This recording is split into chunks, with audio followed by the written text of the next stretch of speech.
সুপ্রভাত। আজ আষাঢ় মাসের তৃতীয় শনিবার। দাঁড়িয়ে আছি হাওড়ার 21 নম্বর প্ল্যাটফর্মে। ওই আসছে আমাদের ট্রেন টিটলাগড় ইস্পাত এক্সপ্রেস। কোথায় যাচ্ছি থাক না, যেতে যেতেই না হয় দেখে নেবেন আপনারা। আসুন, জানলার ধারে সিট, এবার ডিয়ার লটারির টিকিট। একটু পরেই পেরিয়ে যাচ্ছে চিরপরিচিত কোলাঘাট। দেখেছেন বর্ষায় নদীর কি দামাল রূপ। এই রূপ ততক্ষণই ভালো লাগে যতক্ষণ না ঘর বাড়ি ডুবে যায়।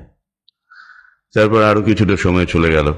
খড়গপুর পেরিয়ে যাওয়ার পরেই আর ঝাড়গ্রাম আসছে যখন, তখন দুপাশে শুরু হয়ে গেল শালের জঙ্গল। আহা, বাতাসে একটা অদ্ভুত গন্ধ, ভেজা শালপাতা, ভেজা মাটি, মেঘলা আকাশ, কখনো এক ফালি হয়তো তার মধ্যে থেকে নীল উঁকি মারছে। একটা অন্যরকম বুনো গন্ধ, জানেন, যা পাগল করে দেয়। একেবারে নির্দিষ্ট সময় আমরা এসে পৌঁছে গেলাম চাকুলিয়া স্টেশনে। হ্যাঁ, চাকুলিয়া হচ্ছে ঝাড়খণ্ডের একটি স্টেশন।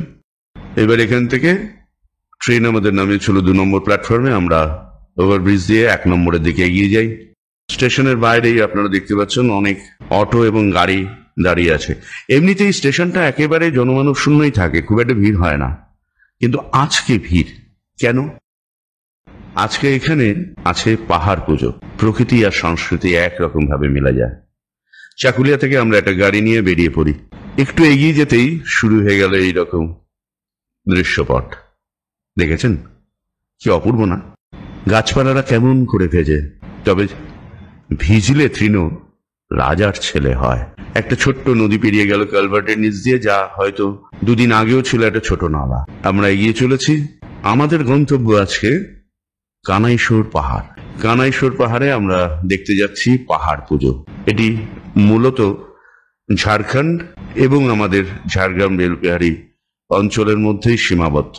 এই পৌঁছে গেছি, এবার হাঁটতে শুরু করেছি। কত মানুষ এসছে দেখেছেন? সবাই যাচ্ছে পাহাড় পুজো দেখতে। ওই যে দূরে ডান দিকের যে পাহাড়টি দেখছেন, ওইখানে আমরা যাব। এই আমরা এসে পৌঁছলাম কানাইশোর পাহাড়ের ঠিক নিচে, যেখানে মেলা বসেছে। একদম গ্রামীণ মেলা যেরকম হয়। ঘুরতে ঘুরতে দেখে নি না আমার সঙ্গে আপনারা। টুপি কত করে দিদি? 100 টাকা করে? আচ্ছা, এগুলো কি পাতা দিয়ে তৈরি? জিওর। বাটি কত করে দাও আরিয়া? সব রকম দোকানই এখানে আছে। এই যে সামনে দেখছেন কাঁঠালের সাইজ গুলো দেখেছেন? একটু সাইজের তারতম্য অনুযায়ী দাম হচ্ছে 50 টাকা অথবা 60 টাকা। এই গোটা একটা কাঁঠালের দাম চিন্তা করে দেখুন। 50 টাকার কাঁঠাল কিনলে 500 টাকার গাড়ি ভাড়া দিয়ে নিয়ে যেতে হবে। আর ওই যে সামনে দেখছেন, ওখানে হচ্ছে শুয়োরের মাংস বিক্রি হচ্ছে, আবার পাশে একটা স্টোভে রান্নাও হচ্ছে। মানুষজন আসছে, তাও সকাল 10:30 11টা হবে, তাতেই এত মানুষ এসে পৌঁছেছে। যত নাকি বেলা বাড়ে তত আরো মানুষ এসে যায়, এবং একটা সময় এখানে আর গাড়ি ঘোড়া কিচ্ছু চলতে পারে না, শুধু মানুষের ঢল চলে। যাই হোক, আমরা এগিয়ে চলেছি কানাইশোর পাহাড়ের কাছে, যেখানে পাহাড় পুজো হচ্ছে। চলতে চলতে মেলার চারপাশটা দেখে নি।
এই যে এসে পৌঁছলাম যেখানে পাহাড় পুজো হচ্ছে, কানাইশোর পাহাড়ের ঠিক পাদদেশে।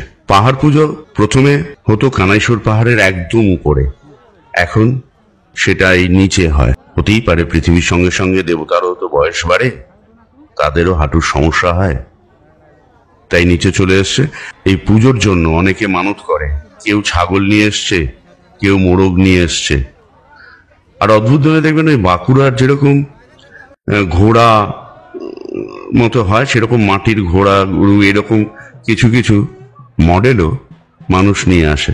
এই যে তার মধ্যে কয়েকটা জায়গায় দেখুন পুরোহিত মশাই ধূপ লাগাচ্ছেন। আমি অবশ্য জানি না যে এইগুলো এই পুজোর জন্য কেন ব্যবহৃত হয় বা এর পেছনের কি গল্প আছে। এবার পুজো দেখে একটু পাহাড়ে ওঠার চেষ্টা করলাম। বৃষ্টিতে ভিজে আছে, কখনো ঝিরঝির বৃষ্টি হচ্ছে, তারপরে না এই অঞ্চলের যে পাহাড়গুলো আছে, এই পাহাড়ের যে পাথরগুলো সেগুলোতে শ্যাওলা জমে একটু স্যাঁতস্যাঁতে হয়ে আছে, এবং কিছু কিছু জায়গা খুব হার্ড বেন্ড, মানে এটা খুব সহজ নয়। দেখে যতটা মনে হয় পাহাড়ে ওঠা ততটা সহজ নয়। যাই হোক, আমিও অবশ্য এই বয়সে আর খুব উপরে ওঠার সাহস করিনি, কিছুটা উঠলাম। সেখানে দাঁড়িয়ে চারপাশটা দেখছি সবুজে সবুজে মাখা, আর মানুষজন দেখতেই পাচ্ছেন কিভাবে পাহাড় জয়ের জন্য এগিয়ে চলেছে তারা। যাই হোক, আমি তারপরে আবার নেমে আসি। এই যে সামনে দেখছেন, এগুলো হচ্ছে এই মানত করার পরে যেই সব হাতে বা গলায় যেই কার্ডগুলো ঝোলানো হয় সেই রকম। আর এই দিকে পুজোর সামগ্রী বিক্রি হচ্ছে। আরেকটু এগিয়ে আসতে এই দেখুন বংশীবদন এবং ভাগ্নে মদন তাদের বলদ দুটোকে টেনে নিয়ে যাচ্ছে। একটু আগে ওরা গাড়ি করে কাঁঠাল নিয়ে এলো।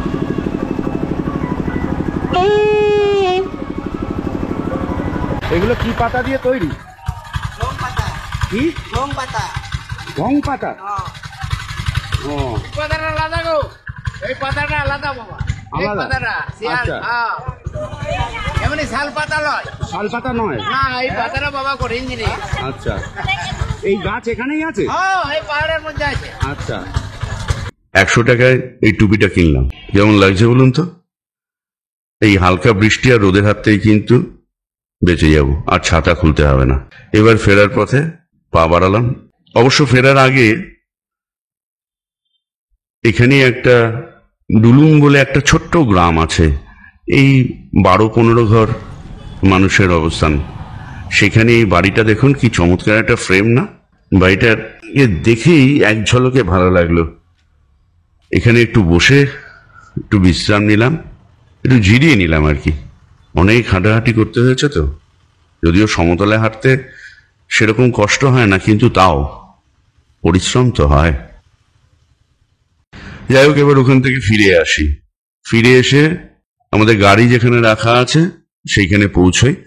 এখানে জানেন এই চারপাশে যাদের জমি আছে, অদ্ভুতভাবে দেখলাম অনেক কচু চাষ হয় এখানে, মানে প্রচুর কচুর চাষ হয়। তা আমাকে আবার ড্রাইভার বললেন যে এর একটাই কারণ যে এই কচু বাজারে 1 টাকা 2 টাকা কিলোতে বিক্রি হয়, খুব সহজে মানুষ কিনতে পারে এবং এই দিয়ে এক থালা ভাত এরা খেয়ে ফেলতে পারে।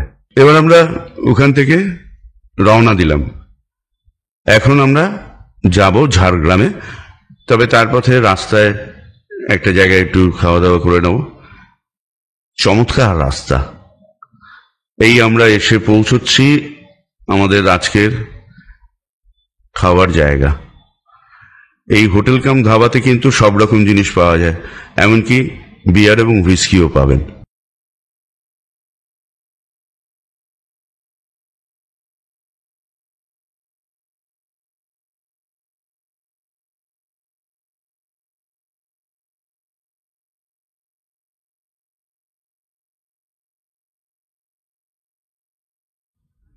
খাওয়া দাওয়া শেষ, আবার যাত্রা শুরু হলো। রাস্তাটা দেখেছেন? এটা রাস্তা না রানওয়ে বলুন তো, পুরো মাখন। যারা সত্যি গাড়ি চালাতে খুব ভালোবাসেন তাদের কিন্তু এরকম রাস্তায় ছেড়ে দিলে না তারা পুরো উড়ে যাবে একেবারে গাড়ি নিয়ে। অসম্ভব ভালো রাস্তা, কোনো জার্কিং নেই।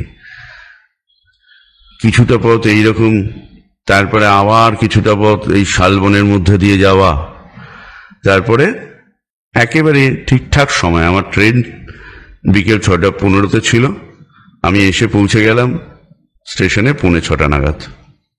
তারপরে কি হলো দেখুন।